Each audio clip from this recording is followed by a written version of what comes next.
Greetings and welcome. My name is Brock Chavis. I'm the director of the United Pentecostal Church Multicultural Ministries, and I'm here today with my guest pastor, Wilburt Blandon. And this is part of a series that Multicultural Ministries has been working on for several weeks now called Multicultural Stories. This is a series where we share the stories of men and women who are a part of the United Pentecostal Church Fellowship, real life stories, the experiences that people have to help us understand the various things that our constituency are going through in the United Pentecostal Church.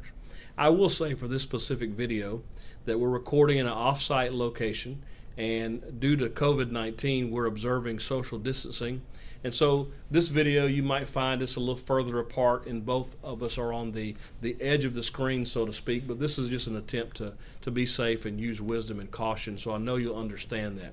We're very excited about the content. And so thank you for watching, and I want to say thank you to my guest. Brother Wilburt Blandon has been a part of my life for many, many years, and by way of introduction, I want to share with you, Brother Blandon is pastor of Antioch Bible Fellowship Church in Fayetteville, North Carolina. He and his wife formerly were the assistant pastor of my home church in Spring Lake, North Carolina United, and he has been a part of my life and my family's life, my brother and I, both of my brothers and I, for since we were young, very, very young men. He's been one of our mentors, one of the greatest preachers that I've ever heard. I tell people when I tell them about Brother Blandon, he's one of the greatest evangelists that was never an evangelist. He's always had the heart of a pastor, and although he's done evangelistic work, I don't know that he was ever a full-time evangelist, but incredible evangelistic ministry, and now pastoring in Fayetteville for I think close to 25 years now. And Pastor Blandon has also served our fellowship in various roles, but has served as the general secretary for the Building the Bridge ministry for many, many years, and is no longer in that capacity now, but was very involved in that ministry for quite a long time. And we're thankful for Building the Bridge Ministries and the impact that it's making today. So there's a lot more I could share about Pastor Blandon, but I do want to say now, I want to say thank you for taking your time and joining us to be our guest as part of Multicultural Stories. Well, Brother Brock, first of all, I'm going to say to your audience and that is out there, I am honored to be here with you. Yes, sir. You're like a little brother to me. I've known you over 32 years, and I feel honored to be here because you've taken the time to have these conversations with those of us in the United Pentecostal Church. It's going to go a long way in really helping us to get further down the road and understanding the time that we're living in. And to see you making this intentional effort to help us all to grow and to understand at this time, the times that we're in, I just want to commend you for the efforts that you're making, and for you to ask me to come on today to do this. I count it an honor and a privilege and an opportunity that I pray that will be a great blessing to everybody that's listening today. Well, thank you very much, Brother Blandon, for your kind words. It's an honor to serve. You know, every one of us has a story. Our background, the things we've gone through, the experiences that God have taken us through, and what has brought us to where we are, and specifically for this audience, brought us to the United Pentecostal Church, made us members, leaders, and ministers in this great fellowship.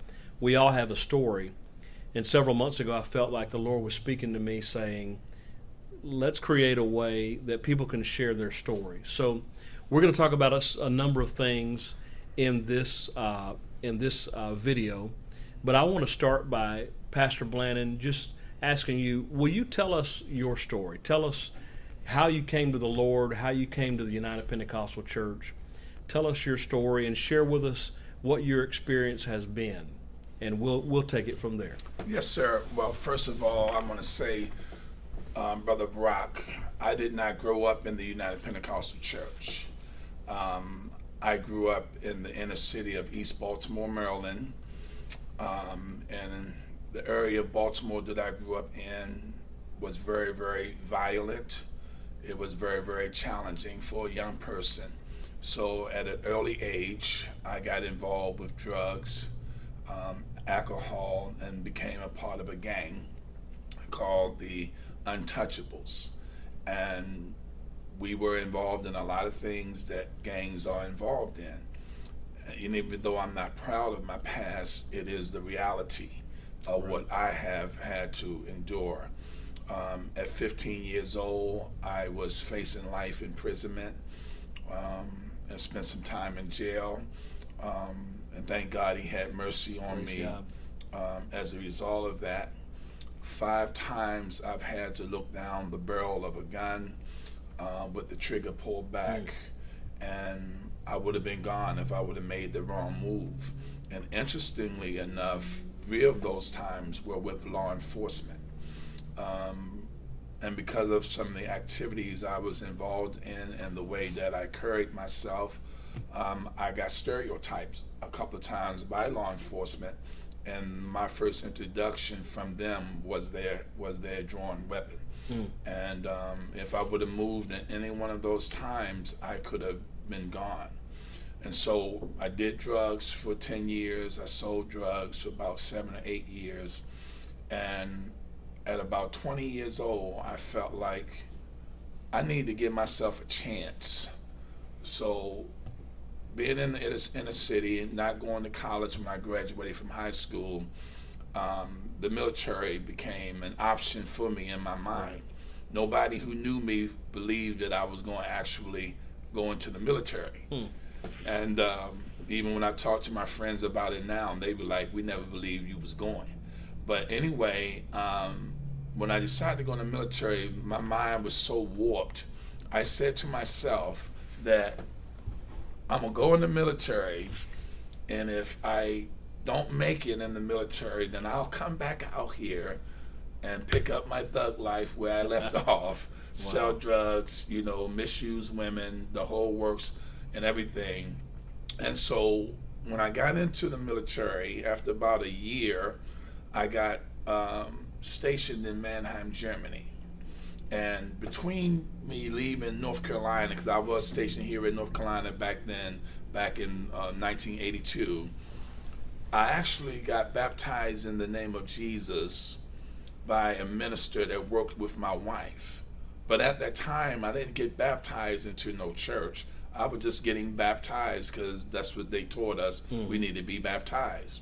When I got to Germany, I met one of our ministers now by the name of Bishop Sammy Conyers. Okay. Bishop Sammy Conyers ministered to me in an orientation. He had just got to Germany. I just got to Germany. And the first question he asked me was, had I received the Holy Ghost since I believed? And I told him I didn't think so. About a week and a half, 2 weeks later, I received the Holy Ghost in my barracks room, shining my boots, speaking with other tongues on a Tuesday evening. I remember it as clear as day. And after I got the Holy Ghost, amen, my wife came to Germany, and she wound up getting baptized and getting the Holy Ghost. So that was my introduction to the United Pentecostal Church. In Germany. In Germany. Mm-hmm. And you got to understand, at this time, I'm coming off the streets, okay? And when I come into the United Pentecostal Church, I'm a Caucasian minister. And that was not, those two didn't reconcile. And so when I got in the church and began to grow and began to learn some things about being a man, about relationships, etc., I began to realize that I was in the will of God. God called me to the ministry back in 1984, and my first 5 years I spent in Germany. When I left Germany, I came to United in 1988 under your dad, Pastor Bishop Chavis, Jeff Chavis, and we spoke and we talked about my calling to the ministry. And if anybody know anything about your dad, he is a minister builder. He Right. has no problem in helping young men develop their ministry. And your dad took me under his wings as a Native American. Right. Now, so I'm under a Caucasian pastor and an African American pastor for 5 years in Germany, and then I come to North Carolina, and now I'm under a Native American pastor, and pastor took me under his wing and began to train me for the ministry. And then, as you mentioned, I served as his assistant for 7 years. And then he sent me out as a daughter work pastor 25 years ago, and has supported me and has, been a mentor to me and a father to me ever since. So I am honored and thankful for what he has been in my life, him and your mother, and Mother Chavis. And I'm telling you, the United Pentecostal Church for me was really the best thing that happened to me. And I've never had a problem with sharing that, not only in the United Pentecostal Church, but even with friends that I actually grew up with. Right. And I'm still connected with some of my childhood friends, and every one of them tell me how grateful they are for what God has done in my life and how it has inspired each one of them. And from where I'm from, the part of East Baltimore that I'm from, literally they call it hell. And when I ask them, I ask them sometimes, did y'all ever talk about me since I've been gone? And I've been gone from Baltimore for almost 40 years. And every one of them tell me that they say, oh yes, you're the only one that made it out of hell. Wow. To this day. I pray with my homeboys and majority of my friends, and I'm just saying this to not glamorize this in any way, but the majority of my friends that I grew up with, they're either dead, they are in prison from when we were teenagers, or they are pulling their lives together now. And I remember visiting a couple of friends of mine a few years back in prison. They was in a penitentiary, and they're in their early 60s now, and they've been there literally since we were teenagers. Wow. That's how deep things were. And I remember speaking to one of them one time, and I told them that on that visit, I said, they had heard I was in the ministry, and I told them, I said, you know what? I still share the stories about what we've come through, because in my neighborhood, if you're still living today, we don't care if we was enemies with each other back then. When we see each other now, there's a sense of appreciation for life. Right. Because so many of us didn't make it out. And I remember I told him, I said, I still share the stories of what we went through growing up and how God delivered me. And I remember one of them looking me in the eye, and it still touched my heart today. He said, man, you know what? You keep telling your stories. Keep telling those stories. He said, because you have a story to tell. And so when you ask me to share my story, that's never been a problem for me, because I know I'm not even supposed to be sitting here.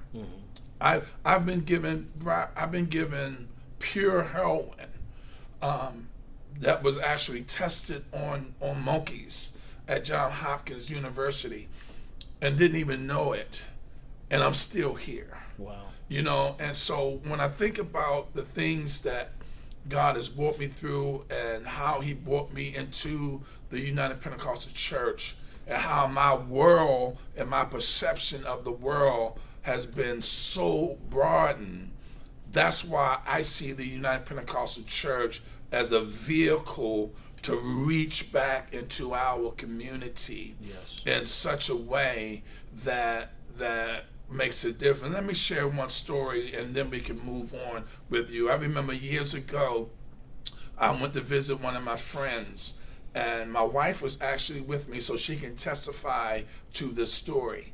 And while we went to visit him, he was actually, believe it or not, on a drug corner. And when I pulled up across the street from where he was, he saw me, he recognized me, and he came over to the car to speak with me. And I began to tell him how I was saved, how I was a minister now, and all that. And while I'm literally talking to him, people was lining up on the wall, on the houses, on the corner, waiting to buy drugs from him. I'm talking about a long line of people. And as he's talking to me, leaning over the car, I says to him, I said, bruh, you got a lot of people over there waiting on you. He turned around, looked at the people, and looked back at me and said to me, he said, they gonna have to wait. He said, because I know where you came from. And he said, what you telling me now about the power of God is more important than that dollar that I'm about to make. Wow. And to this day, that person is no longer selling drugs, trying to live for God, get us out there, and we still in touch today. So what I'm saying to the United Pentecostal Church and those in our movement, we have the capacity to reach our community if we can maximize the diversity that God has blessed the United Pentecostal Church with. I believe that. And I believe that we're in a season now where all eyes are focused to the church. I believe that we're in a season where the church can speak right now. We're currently, people may watch this video in 2 weeks, they may watch it in 2 years from now, but we're in a season right now where our nation is turned upside down, and the effects are far-reaching across the globe. But our nation has been turned upside down with racial violence, prejudice. There have been riots, there has been looting, there have been peaceful protests that have taken place in every major city in the United States. There are some that are still ongoing that are not so peaceful. We're in a time of statues being taken down and memorials being removed, and we're even seeing sports teams changing their names. It's just like a season where everything that can be shaken, as the Bible says, is being shaken. Yes. Everything is being shaken. And so here we are, the people of God. What do? Do we withdraw and say, let's just keep trying to have good church? Or do we respond and step out in the appropriate way in the world and speak and let the church be a voice in the midst of the chaos? And I believe we need to speak. And I believe we need to say things how they are. We need to be honest, and we need to share our stories and share our heart, because you've shared a story that I only can relate to this because I know you, and because I've known you for 32 years. You've been a part of my life for many years, but I can't relate to living on the streets of a city like Baltimore, particularly in that time period.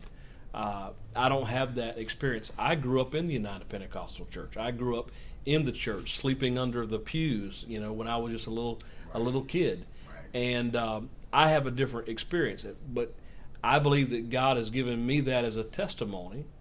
There are things that you went through that I didn't go through, and there's things that I can speak to that I've been preserved from. Yes. But there's things about your story that I need to learn from, because I need to be able to reach people who have your story. Yes. I need to be able to, as a leader, as a minister, as someone who's pastored and will again, I need to be able to reach every Wilburt Blandon that God is calling from the streets of our communities. Yes. And so here we are in this season. We're in a time, as I've mentioned, that the big key word for the news media for the past several months has been racism.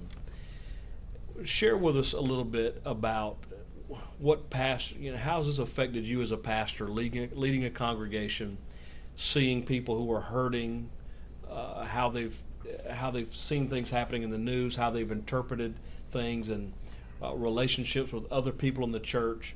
How have you found it, and what has your experience been, and how has it impacted you as a pastor during this tumultuous season? Yeah. For me, what it has done, Brother Brock, it has moved me with a level of compassion and understanding that I never knew before. And I say that because when we think of what happened with George Floyd and Ahmaud Arbery, Breonna Taylor, and all these things were happening in succession, I felt the same level of pain that most people in the African American community felt when we saw these things and heard these things and they started hitting the media like they did. So for me, immediately I felt the need to empathize and sympathize with those in our community, because even though I'm in the church and got the strength of the church and in the ministry and have a mindset about certain things, about these things, I had to understand that everybody didn't have that. Mm-hmm. And I had to understand that whether the person was in the church or out of the church, they were a person. Right. A lot of time we refer to people in the church as church people. Mm-hmm. And I don't refer them as church people. I refer to them as people. They're people who happen to be in the church. Right. And so for us to separate ourselves from what's going on right now would be a grave mistake. Yes. Because that's going to force us as a church to have to ignore most of our realities. Right. We can't just back away We from it. can't just back away from it and say that's a world issue. Right. When we're called to reach the world. So we're in the world, but we're not of the world. Mm-hmm. And so I began to realize that I had to, first of all, have the compassion and the empathy and sympathy for those around me in my personal life and for those that I didn't even know that were hurting, not only in my local church, but in my community. And I had to realize that I have to now both educate and re-educate myself on how to address these things, because people are really, really, really hurting. And as a pastor, I had to check in with our church. I had to address it, and will continue to address it, so to make sure that we're all on the same page. Mm-hmm. Because even though we all are in the church, got the Holy Ghost, baptized, we're not all on the same maturity level. Sure.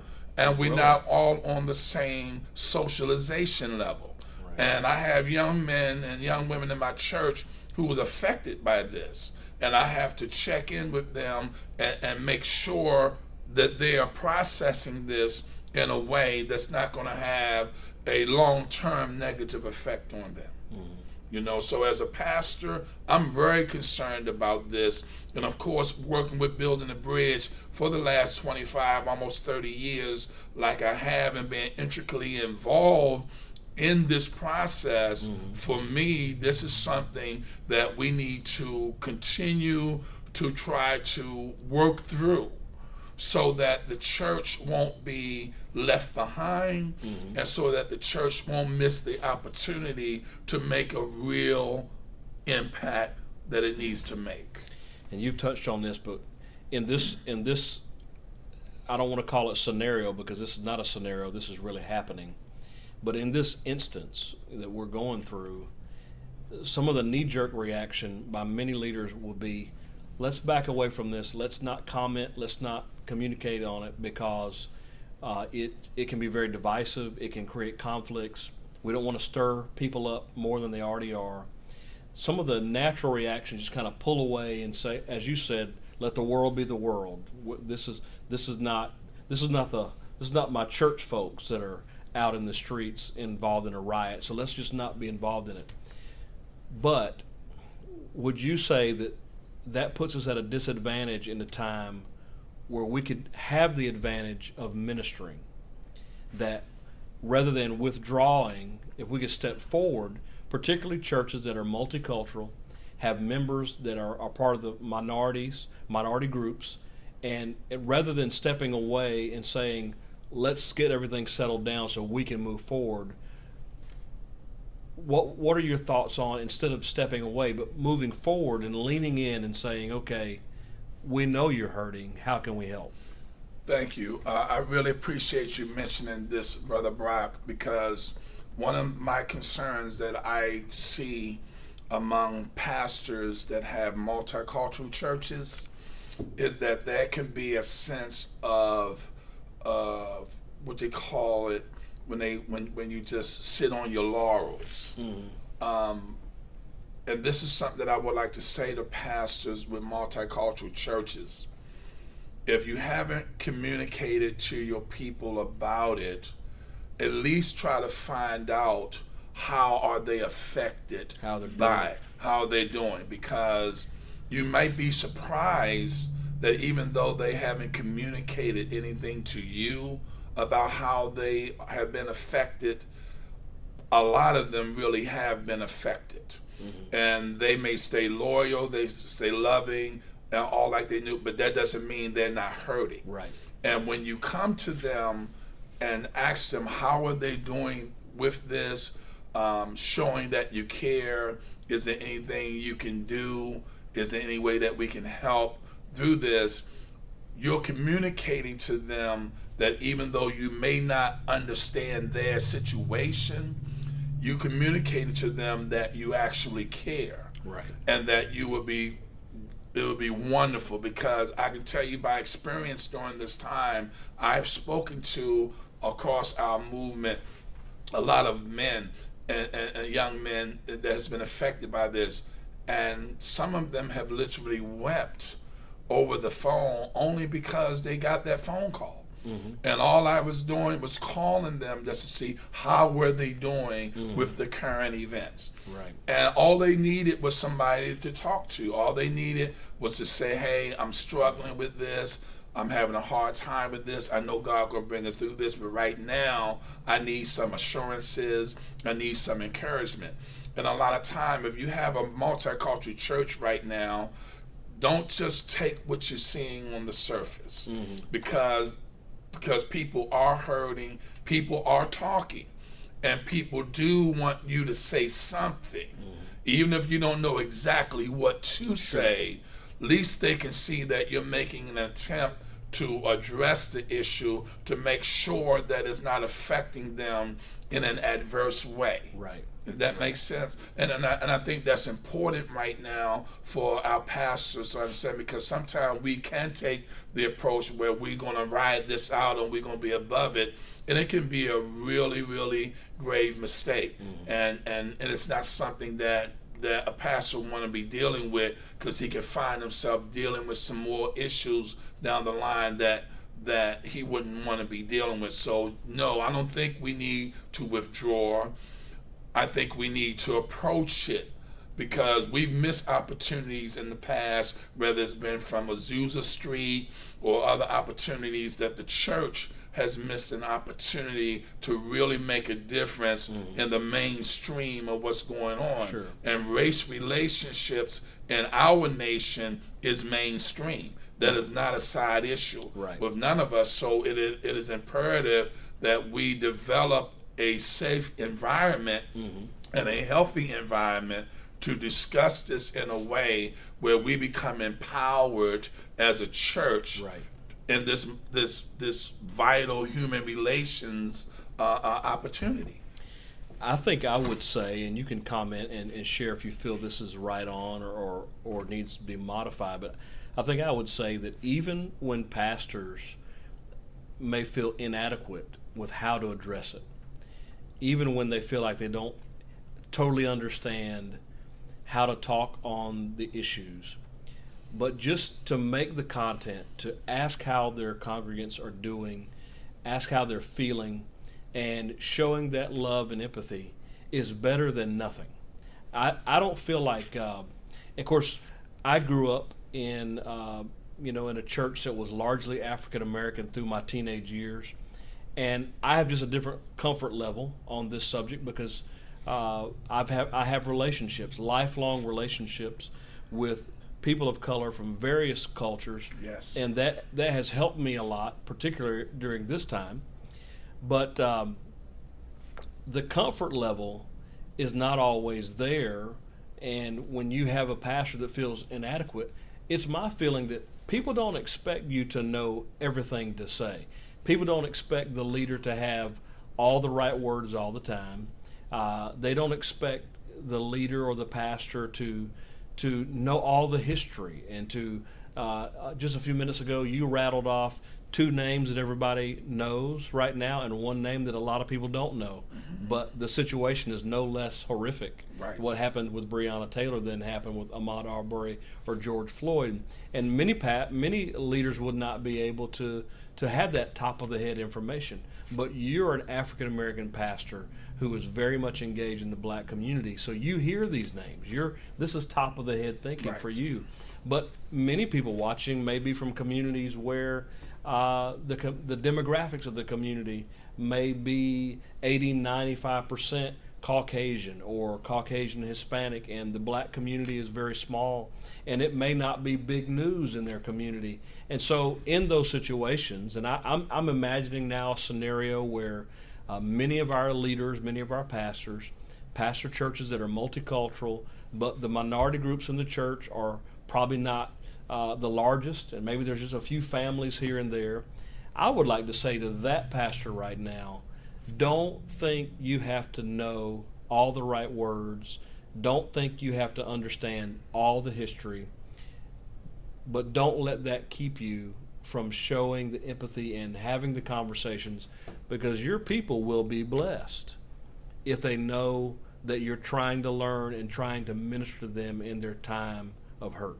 Yes, I have to agree wholeheartedly, Brother Brock, on what you just shared, because I know a lot of time as pastors and as men, if we feel inadequate about something, we don't want to show that level of vulnerability, especially like an area like race relationships.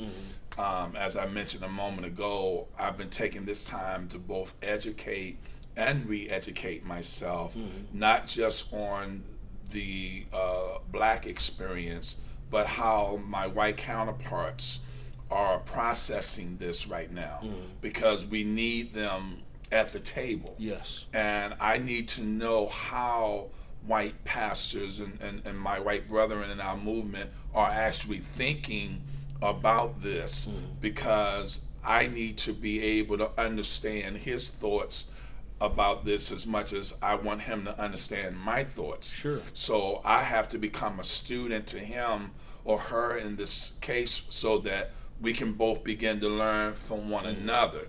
And so you're right. I would encourage pastors that have minorities in it that could possibly be affected by what's going on right now, to just check in. You don't have to know everything to say, as you mentioned. You don't have to have all the eloquent things to say. Yes, it is uncomfortable. Let's be real about it. Right. It is uncomfortable to talk about that, but when you show another culture that you're making an effort to at least understand enough of what's going on, it gives them a sense of appreciation for you.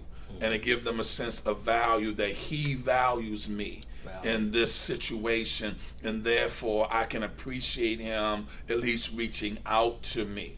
Okay, and when we do that, that's going to give him an opportunity to grow and maybe even have a desire to learn even the more. Sure. Because I don't think this is going to be going away anytime soon. It's not going away, period. And I think it'll be better that especially the brethren in our organization who has African Americans, this would be a great time for them to create opportunities of communication with them, to understand not only them that are there, but the overall picture. Right. And this is why this is important, so that they won't get up in the pulpit and say certain things that may be their own opinion about it, but it's not really the opinion of those that's sitting there listening. Sure. I hope that makes sense. Yeah. One of the things that I've learned through the years, and this probably is kind of off the subject, but so many times we say, what does the black community think? And it's somewhere in between ignorance and insulting, because no two black people that I know think the same thing. So we have to be careful about putting people in cultural boxes and assigning a mindset to different people, because the fact of the matter is, while even in this conversation we're talking generally, the key word is we're speaking generally, but That's we're right. not we're not saying that your opinion today is the opinion of every African American pastor in the United Pentecostal That is Church. correct. I have people that I'm connected to that are African American, but are almost, the word could probably be anticlimactic, because they are nothing like many of African Americans that would be in churches or in their communities. They vote Republican. They're very ultra right wing conservative in their views. Yes. They seem nothing like, the what we expect that all black people are supposed to be like, as we're driven and we're being fed these ideas about what the African American culture is supposed to think from media. Right. In reality, one of the things I always say is talk to people, ask them questions. Most people of culture, anybody really, people like to share their culture with you. They like to tell their story. They like to share the history. And so this is an interesting point, because I've heard pastors say, well, the black folks in my church, they're just done with this. They want this over with. They think this is crazy. And, that may be true for that one black family, but it may not be true for the other black family who sits on the other side of the church. And so we can't put each other as cultures in boxes. Yes. I've been talking a lot about majority cultural awareness. I've been talking about people who look like me. Although I'm half Native American, I look Caucasian, and I am Caucasian, but I'm half Caucasian. But I fit in the Caucasian community very easily. And so I see people who look like me everywhere. My Caucasian culture, it permeates all of society. I see people who look like me in businesses, jobs, education, academics, churches, worship situations. Everywhere I go, I see people who look like me.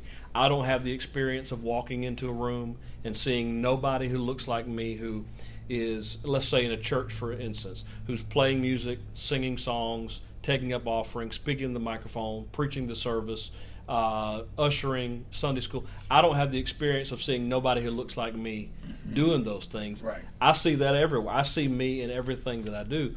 So if we're not careful, we can become somewhat culture blind, because we since we see so much of ourselves, we feel like this is the way it is. Mm-hmm. And I've said this before on recording, but I think it illustrates the point. Don't ask a fish. Or let me say it this way: if you want to know what it feels like to get wet, don't ask a fish. Mm-hmm. They've never been nothing but wet. That's right. All they experience. So sometimes it's difficult for people in the Caucasian, the white community, to understand how to navigate this discussion, because it's not as easy as it would seem. We say the adage, well, put yourself in someone else's shoes. Well, that's not as easy as correct. We say that. We've said that for decades, but it's really not that easy to put yourself in someone else's right. shoes. What you have to have, rather than imagining you're another person, what's better is that we have a relationship with another person. Right. Conversations, meaningful time, talk about our fears, talk about the things we face, our challenges, our successes, our failures, our accomplishments, our adversities. It's through those experiences that we really understand how to navigate this. Yes. Which leads into a question I have, and I'd like you to comment on it. And I want to address this first to the white community and then to the black community. Because this conversation can be so awkward, particularly for many in the white community, people who detest racism, people who would say they have no prejudice, and rightly so, people who the idea of slavery so long ago seems so, they would never agree to that in their mindset. They would never agree to that kind of a system or that happening in their society. But when current events such as the recent case of George Floyd rises up in the community, in the media, everyone begins talking about it, I find that many Caucasian people feel very awkward in the conversation, because there's a danger and a feeling that this is going to turn on me at some point. I'm going to feel accused. I'm going to get put into a box with racists and people who or overtly prejudiced, and I'm going to feel like maybe I'm a little awkward about it because I don't know that I can. I don't want to take responsibility for something that I'm not responsible for. And I think these are all fairly legitimate emotions. Who in this world wants to have to take responsibility for something that they had nothing to do with? Right.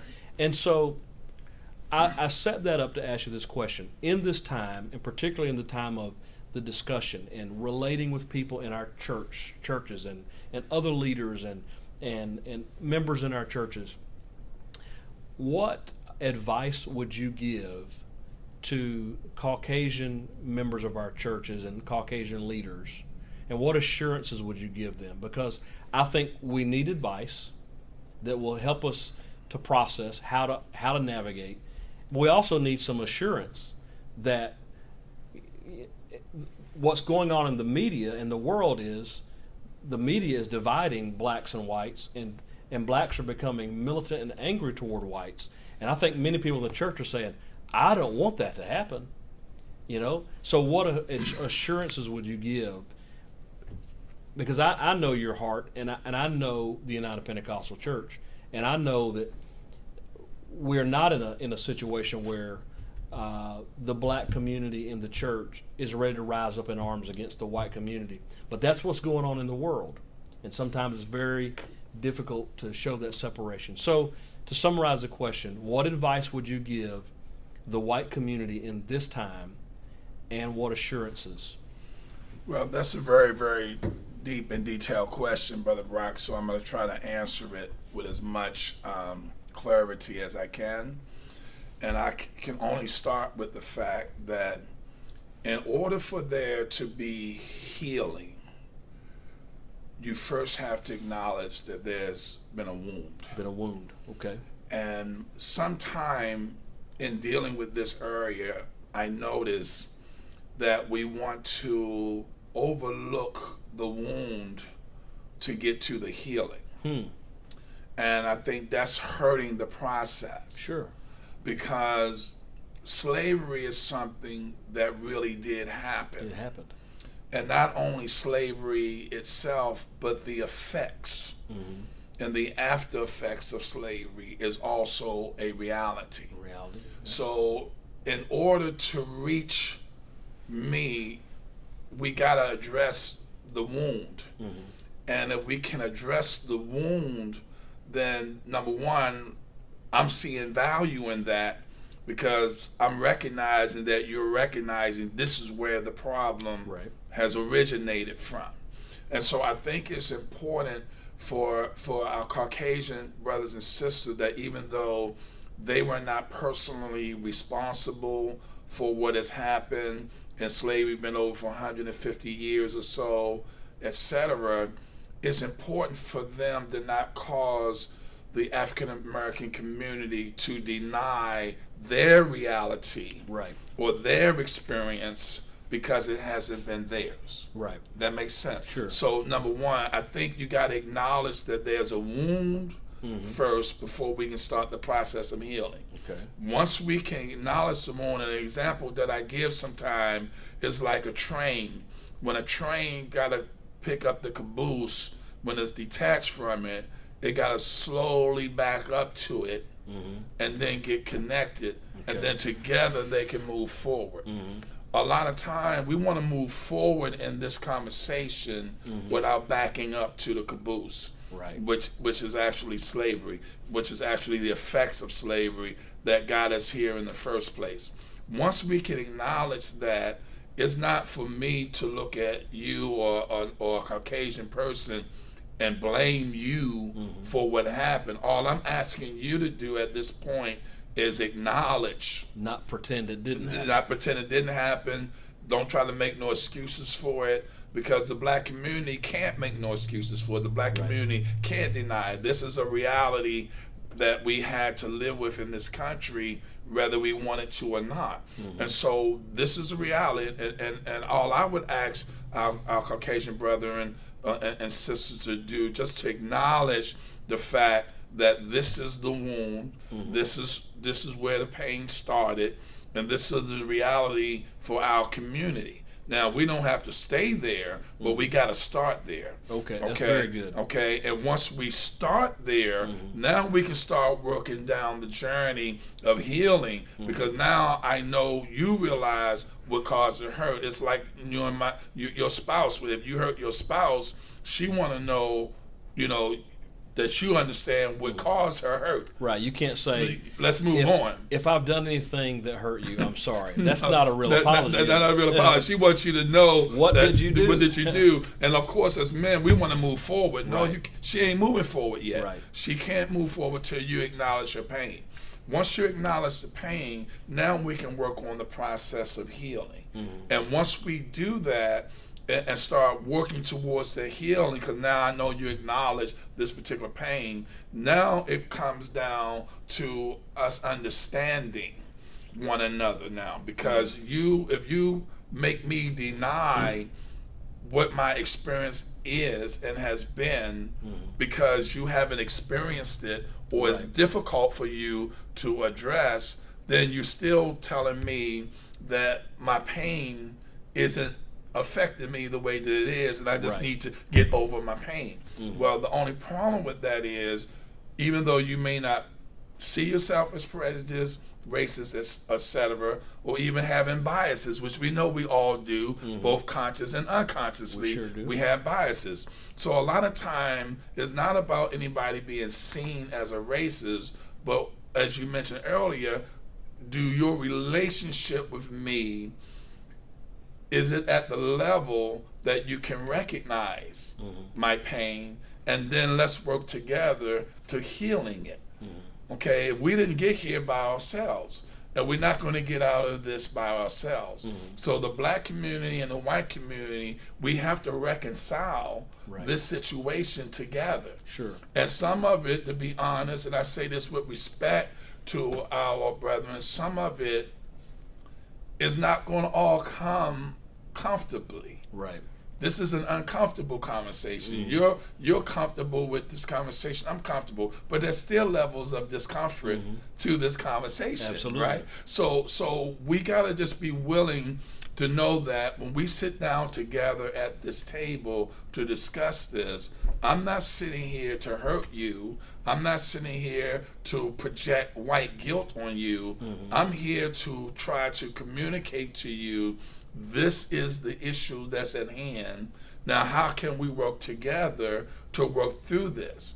And sometimes it's going to take you, as being a Caucasian, to be willing to be a student in the conversation. Because one of the things that I have learned, and I want to speak respectfully here and not be offensively here, but in our culture, the majority community hasn't had to fit into the minority community. Right. It's generally the other way around. Where the minority has to fit into majority. So quite naturally, this conversation going to be uncomfortable for the majority.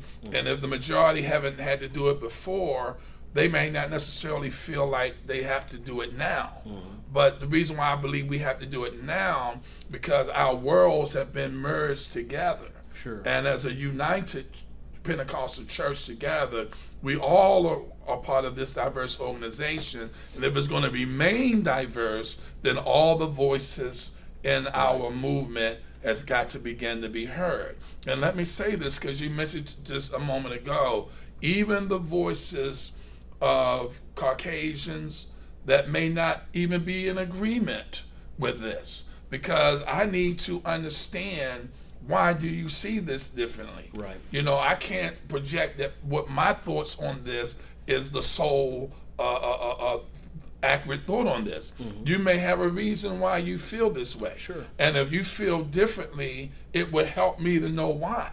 Because that would give me an opportunity to either bring clarity to you or to give you an opportunity to bring clarity to me. Sure. Okay, because one of the things I've learned during this time of re-educating myself, I have learned that one of the reasons why the Caucasian community isn't speaking up, because they don't want to say something that can be offensive or wrong. Okay. Even though they may be trying to help, they may be afraid that they may offend unintentionally. Right. I never thought about that before till I started listening to voices and to Caucasian people speak about this, because I'm realizing, no, this isn't easy for them. No. However, just because it's not easy, that don't mean you have to stay on the sidelines. Right. We Right. need you engaged. And even as you mentioned earlier about the African American community, we all do not think alike. Right. But all of our thoughts still got to be brought to the table. Absolutely. So that we can get greater clarity and greater understanding on how to move forward. Because I do believe all of us want the same thing. And in establishing unity among one another, we're going to have to communicate our different thoughts so that we can become one in Christ and be able to address it. So my advice would be to the white community in saying all this is just show that you care. Just listen to what's being said. Don't detach yourself from the conversation, because the conversation need to be had, and there need to be a safe environment created for all of us to be able to work through this very delicate and complicated issue. And none of us can do it by ourselves, and we need the Caucasian voice at the table to help us to understand not only what they understand, but what they don't understand, so that we can be a vehicle to help in that. I would say two things. First, it's been my personal experience that my willingness to indulge in the uncomfortable conversation has been received very well. I find that my friends, my associates, my colleagues from the black community, my friends fall into every category every other person's friends do. Some people I'm closer to, some people we are associates, some people we're just colleagues. But I find that in every case, it's been very well received that I've been willing to go through the discomfort of having a conversation that is awkward. That's been very well received. So I would encourage everybody, I would encourage you, be willing to have the conversation. And I think you'll find that people are going to respond very well in kind. Second thing I want to mention before we go to the second part of that question is that we as the church don't have the luxury of not engaging in it, because this is not simply the world. We're not just simply trying to go along to get along. We have a mandate to win souls. And because we have a mandate to win souls, we have to look to our field of harvest. And if the field of harvest in our community is a multicultural field of harvest, then we need to be led of the Lord on how to reach people. And we can't do it avoiding the social ills that people are facing. One phrase I hear a lot that's being said, and I really don't like it, but people are being accused of being social justice warriors. I don't really like that. Right. When it's applied to us in the church. Right. And the reason I don't like it is because there's a connotation that we're not really interested in what the Bible culture and the scriptural culture. We're just interested in dealing with social issues. But what I would say in response to that is, how can you reach people if you don't show them love and compassion? And is there anything more biblical than getting on the level of where they are hurting socially? And people today are affected by the social ills on a very, very personal level. We cannot ignore the wound. And we have people in our communities, and yes, even in our congregations, that are hurting from wounds, some from the effects of wounds that happened long ago, that happened before they were even alive, and some from these current events that we're going through now.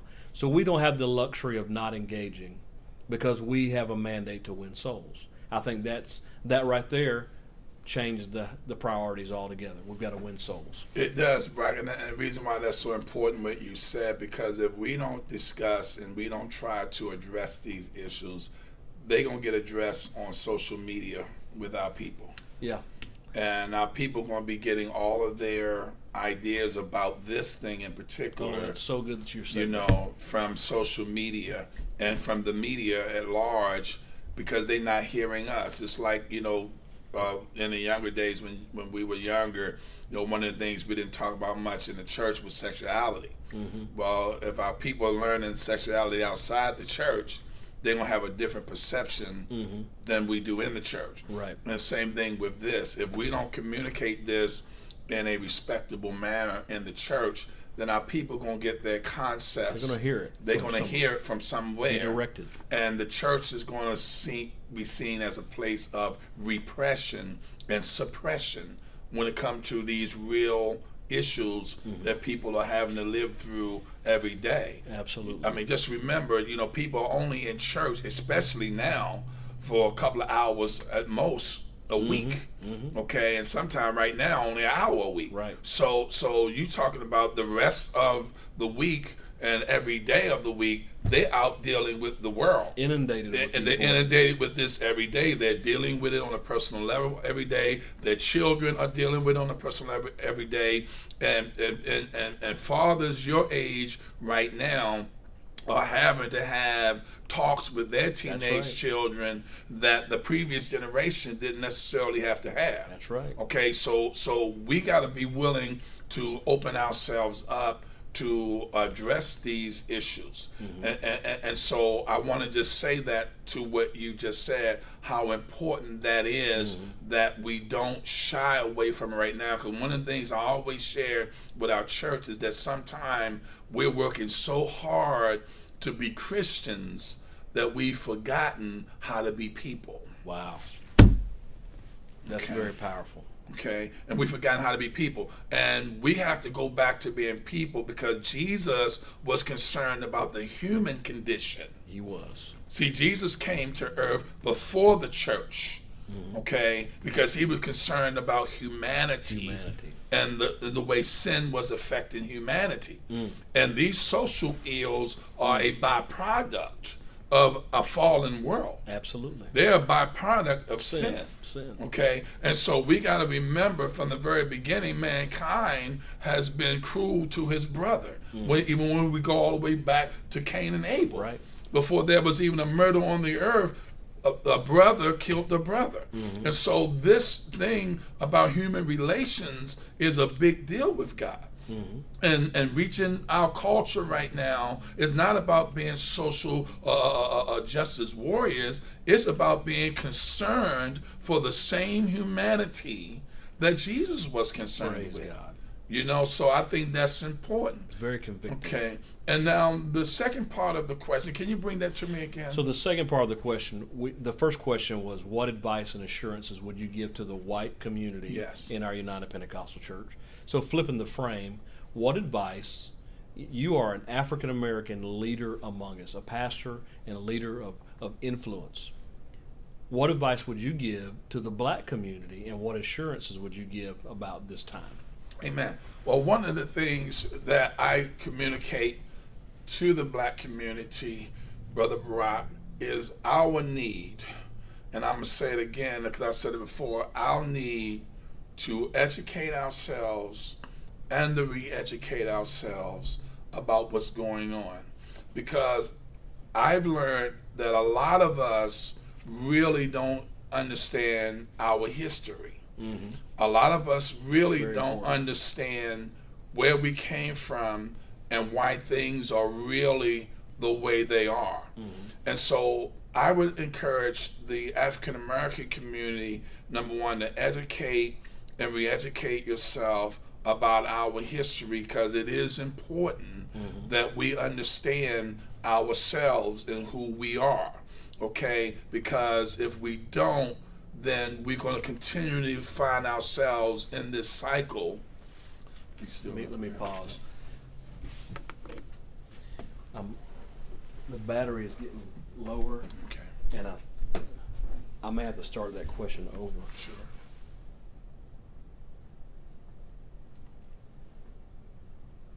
Okay, it's still recording, so what we'll do, I'm just going to pick back up. I'm not going to stop it recording. The reminder came up that the battery's getting low, and I didn't know if it was still recording there. So I'll just pick up right there at that question. So we only about a minute past. Okay. So let's see. So the first question I asked was, what advice and what assurances would you give to the white community during this time? Right. And so now flipping the frame, and let me ask you this question for the black community. During this time of social unrest and we're facing these awkward discussions, what advice and what assurances would you give as an African American leader and pastor of influence in our organization? What advice would you give and what assurances would you give to the black community? Amen. One of the things that I stress, and I've already said it in this video, is to educate and re-educate ourselves about our history. For number one, for our own personal growth, but also to be there for our Caucasian brothers and sisters that need our help and guidance. Okay. I have Caucasian friends that calls me on these types of things, on how to address these things to their churches, how to address these things to African American men and women that may come to them to talk to them about these things. And one of the things I tell our African American brothers and ministers around the country, because some of them have Caucasian pastors who may not fully understand all what's going on, or may not be going about it in the right way and addressing it. And I always encourage them to educate and re-educate themselves so that they can help their pastor along. That if they have that kind of relationship, that they can go to their pastor and say, Pastor, can we have a discussion about this? And I would like to share some things, that maybe could be helpful in the process. Right. Because one of the things I've learned, that a lot of pastors, white pastors, they really do have a good heart. And they really are trying, but because they haven't really had an African American voice, in their life that's close to them, that can help guide them sometime in this. Sometimes they do things that are offensive and they don't even be aware of it. Right. So I would encourage the African American community, especially leaders and people of influence, to educate and to re-educate yourselves so that you can articulate this in a way where it's empowering those around us to understand. Because even in the African American community, because a lot of us don't know our history and they don't understand the current dynamics that's going on, they run into a lot of discouragement. And so what we got to do in the African American community, we got to be able to be there for one another also, to encourage one another in this, because this can get discouraging, because it's like a war sometimes. And so be there to encourage one another, to bring understanding to one another in the process, so that as an African American community, we are sort of on the same page in understanding how to address this in an effective way. Very, very good. Very good. I appreciate the way that you are communicating on these thoughts, because you and I both know there are things that I can say that you can't say, and there's things that you can say that I can't say. Not because it's not allowed. Right. It's just the fact that the weight that it carries. Yes. You have a level of influence that I don't have, and I have a level of influence that you don't have. And there are circles of people, and everyone's like this in our life. There are circles of people who are going to hear things from you that they won't hear from me. And I think it's very important in the way that you have shared on these subjects, and the manner in which you're doing it, because it's constructive. It's helpful. It's building us, and it's helping to grow us. There's a question I want to ask you, and I think it could be very helpful, and it has to do with pastoring a multicultural church, and then those pastors in multicultural settings who have the opportunity to pastor African American people. You're a pastor, and you've been in the church, so many years now. You've came through different periods of time in the progression of the church, and you've served, from the days of a local licensed minister to an ordained minister, serving in one of our greatest ministries, Building the Bridge ministry, and preached all across our fellowship through the years. What I want to ask you is to share to those who may be watching this, what advice would you give pastors who are not African American? I'm not going to just say Caucasian, because we have all kinds of cultures of people. We have Filipino pastors pastoring African Americans. We have Caucasians. We have Hispanic. We have people from many cultures that are now pastoring African Americans.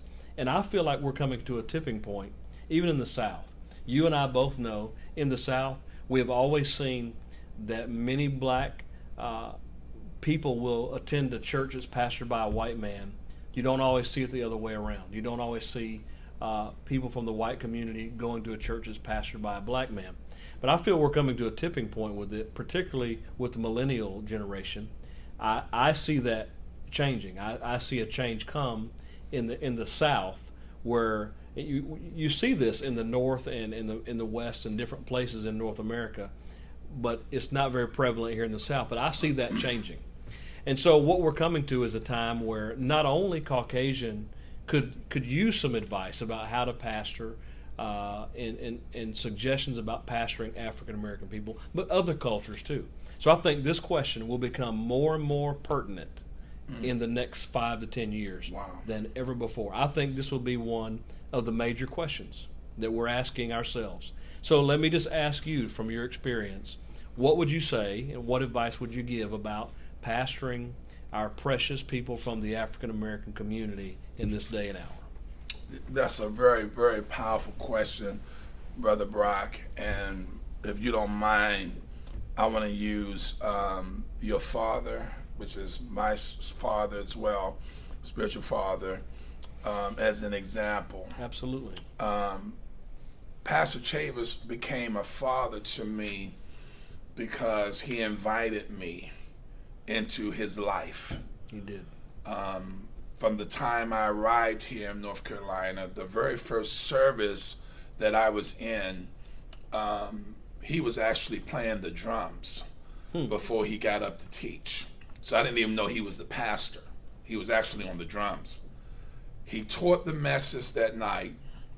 He walked off the platform and walked straight up to me and my wife and said, introduced himself. I told him who I was. He said, would you mind coming over to my house for some pizza? The very first service. First service. From that day to this day, 32 years from now, any major decisions or any challenges I'm having on a personal level, on a ministerial level, I can call your father, and I do invite your mom in when I really need some special, some grace. But and I can talk to him about anything, and to be honest, at almost any temperament. And your dad values me as a man. And I would encourage our Caucasian pastors to really, when African Americans come in your church, to value them as a man or as a woman, as you would your own son. Because there's times I've come to your dad about things all through these years that he treated me in all of those situations as if I was you, or if I was Court, or if I was Kyle. And when I walked out of his office or out of his home, I felt like he valued me as his own flesh and blood. And a lot of time when African Americans come into our churches, they don't feel that. And one of the things I like to say to the Caucasian pastors, because a lot of African Americans don't grow up with their fathers, not all, because we know there's a lot of great African American fathers in our community. Don't misunderstand me here. But because a lot of them don't, when they do come into our churches, they're not really just looking for a pastor. They also looking for a father. Sure. And that's not putting pressure on a Caucasian pastor to be something for that person that they didn't get from the person they should have. But the reality is they're going to see you because you have an influence in their life. And that hasn't always been there for them. And I think if they can recognize the need to really embrace the African American community and value them for who they are, and not necessarily try to get them to detach themselves from their culture or from where they came from so quickly. Because when African Americans decide to come into one of our United Pentecostal churches that's predominantly white, a lot of time they're dealing with family pressures Right. for going to a white church or being under a white pastor as it is. And when they come into that church and they feel they're torn between what they're dealing with their family and not really fully being accepted or received in there as an equal member of that body, then that really puts them in a place of discouragement. So I would encourage the pastors to really embrace them for who they really are and to value them, and they will pick up on that you really value them from who they are and not try to change them from where they came from. I think that's very good instruction, and these are some things that through the years, growing up in this environment, that I've been able to observe and see. More so seeing it played out than even being taught. It's only been in the later years of adulthood that I could see it in a different light. But I think it's so important to have someone like you sharing these thoughts, because I don't think that the average pastor, no matter what culture they have, would readily recognize those facts. And you've shared some very straightforward, helpful suggestions that can help us to reach into this community that is within our congregations and be a blessing. As we come to a close of this, I want to give you the last word, just to share with us in the United Pentecostal Church. Tell us, how you're feeling and what you think.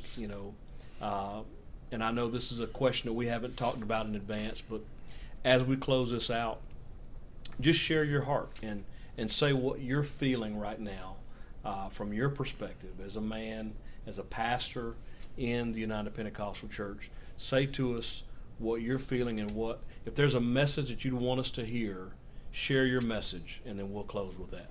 Well, Brother Brock, I first of all want to thank you for the opportunity to have this platform to share, because what you're doing is going to add value to our organization in ways that we can't even calculate right now. And that's my sincere belief. And to see you working so diligently and intentionally to make sure that we create an environment in our movement to have this discussion at this time, I just want to let you know how much that is appreciated, not only from myself, but from our community. Yes, sir. Because that means a lot, and that speaks volumes to who you are as a person. And in knowing you for all the years I've known you, I know this is something that you're doing from your heart and from your spirit, and that you feel like is needed for our organization. So I want to first of all say that.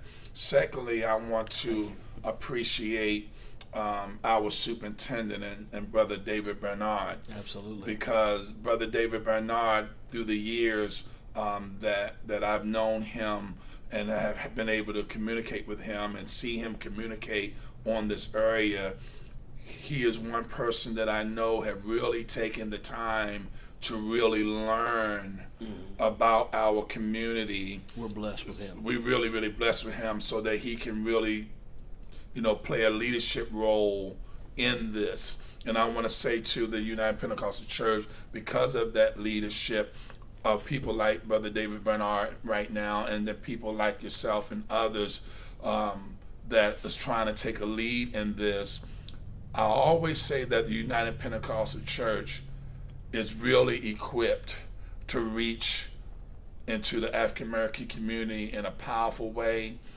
But the United Pentecostal Church has not maximized all the tools and the gifts and the talent and the diversity that's really a part of our movement.